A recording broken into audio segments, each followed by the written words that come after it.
আসসালামু আলাইকুম ওয়া রাহমাতুল্লাহি ওয়া বারাকাতুহু।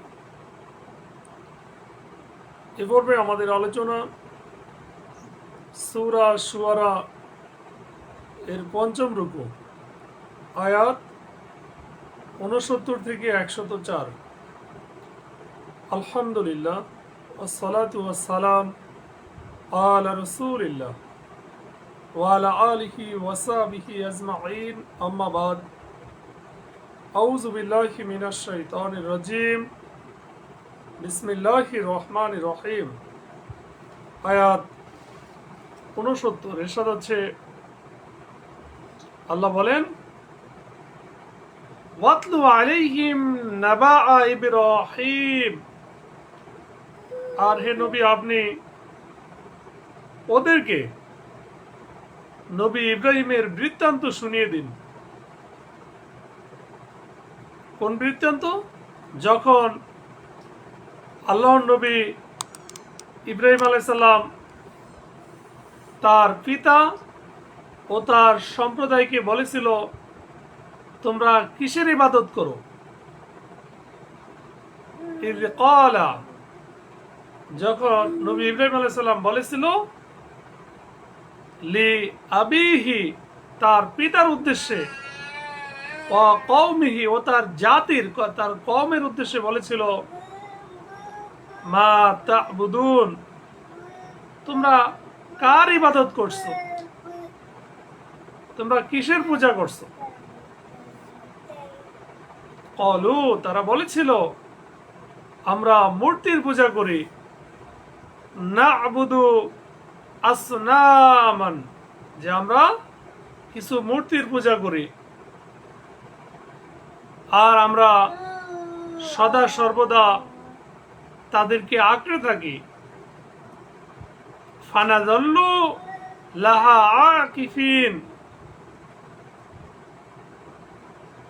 আয়াত 72।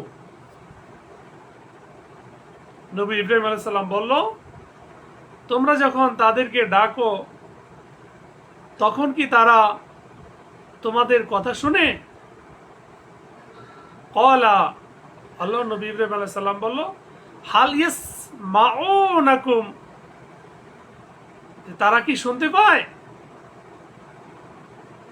ইয তাদউন, যখন তোমরা তাদেরকে ডাকো কিংবা তোমাদের উপকার করে অথবা অপকার করে। আও ইয়ানফাউনাকুম, অথবা এই মূর্তিগুলা কি তোমাদের কোনো উপকার করতে পারে? আও ইয়াদুররুন, অথবা কোনো ক্ষতি করতে পারে? ইব্রাহিম আলাইহিস সালাম এক এক করে তাদেরকে এই প্রশ্নগুলো করলেন। ক্বালু, তারা বলল, না, তবে আমরা আমাদের পিতৃপুরুষদেরকে এরকম করতে দেখেছি। বাল ওয়াজাদনা আবাআনা, যে আমরা আমাদের বাপ দাদাদেরকে এগুলোর পূজা করতে দেখেছি। কাযালিকা ইয়াফআলুন, তারা এরকম করতোও। ক্বালা, ইব্রাহিম আলাইহিস সালাম বলল, তোমরা কি ভেবে দেখেছো তোমরা কিসের পূজা করে যাচ্ছ? আফারাআইতুম মা কুনতুম তা'বুদুন, তোমরা আর তোমাদের আগের পিতৃপুরুষরা, আনতুম ওয়া আবাউকুম আল আকদামুন, তারা সবাই আমার শত্রু, বিশ্বজগতের পালনকর্তা ছাড়া। ইন্নাহুম আদুওয়াল্লি ইল্লা রাব্বিল আলামিন, অর্থাৎ তোমরা যাদের উপাসনা করো আল্লাহ ব্যতীত, তারা সবাই আমার শত্রু। তাহলে বন্ধুকে একমাত্র মহান আল্লাহ তাআলা। তিনি আমাকে সৃষ্টি করেছেন, মহান আল্লাহ তাআলার পরিচয় ইব্রাহিম আলাইহিস সালাম দিচ্ছেন। অতঃপর তিনি আমাকে পথ দেখান। আল্লাযী খলাকানি, তিনি আমাকে সৃষ্টি করেছেন। ফাহুয়া ইয়াহদিন, অতঃপর তিনি আমাকে পথ দেখিয়েছেন, পথ দেখান। আল্লাযী হুয়া ইউতইমুনি ওয়া ইয়াসকিন, আর তিনি আমাকে, এখানে তাআমুন মানে তিনি আমাকে খাওয়ান, ওয়া ইয়াসকিন ও তিনি আমাকে পান করান, ওয়া ইযা মারিদতু ফাহুয়া ইয়াশফিন, আর যখন আমি অসুখে পড়ি, রোগাক্রান্ত হই, তখন তিনি আমাকে সেবা দান করেন, আরোগ্য দান করেন। সুবহানাল্লাহ। ইব্রাহিম আলাইহিস সালাম আল্লাহ তাআলার আরো পরিচয় দিচ্ছেন, তিনি মহান আল্লাহ, যিনি আমার মৃত্যু ঘটাবেন, পুনরায় আমাকে জীবিত করবেন। ওয়াল্লাযী ইউমিতুনি, তিনি আমার মৃত্যু দিবেন। সুম্মা ইউহইয়ানি, এবং তিনি আমাকে অতঃপর জীবিত করবেন। আর যিনি, আমি আশা করি কিয়ামতের দিন আমার দোষ ত্রুটি ক্ষমা করে দিবেন, সেই মহান আল্লাহ। সুবহানাল্লাহ। আল্লাযী, এবং তিনি আতমাউ, আমি আশা করি, আইয়াগফির, যে তিনি আমাকে ক্ষমা করে দিবেন, লি খতিআতি, আমার ভুল ত্রুটি, ইয়াউমাদ্দিন, সেই বিচারের দিনে। আল্লাহ নবী ইব্রাহিম আলাইহিস সালাম দোয়া করলেন, রব্বি, হে আমার রব, আমাকে প্রজ্ঞা দান করো, হাবলি হুকমান, এবং আমাকে সৎকর্মশীলদের অন্তর্ভুক্ত করো, ওয়ালহিকনি বিসসালিহিন, এবং আমাকে পরবর্তীদের মধ্যে সত্যভাষী করো, ওয়াজআললি লিসানা সিদকিন ফিল আখিরিন। ইব্রাহিম আলাইহিস সালাম আরো দোয়া করলেন, আয়াত 85, এবং আমাকে নিয়ামতপূর্ণ জান্নাতের উত্তরাধিকারীদের অন্তর্ভুক্ত করো, ওয়াজআলনি মিন ওয়ারাসাতি জান্নাতিল নাঈম, জান্নাতিন নাঈম, আর আমাকে সেই নিয়ামতপূর্ণ জান্নাত, জান্নাতুন নাঈম, এই জান্নাতের যারা উত্তরাধিকারী তাদের অন্তর্ভুক্ত করো। সুবহানাল্লাহ। তিনি আরো দোয়া করলেন, আর হে আমার রব, আমার পিতাকে ক্ষমা করো, তিনি তো গোমরাহদের অন্তর্ভুক্ত। ওয়াগফির, এবং ক্ষমা করো, লি আবি, আমার পিতাকে, ইন্নাহু কানা মিনাদ-দাল্লিন, কেননা আমার পিতা গোমরাহদের অন্তর্ভুক্ত। এবং পুনরুত্থান দিবসে আমাকে অপমানিত করো না, ওয়ালা তুখজিনি ইয়াউমা ইউবআসুন, যেদিন ধন সম্পদ ও সন্তান সন্ততি কোনো কাজে আসবে না।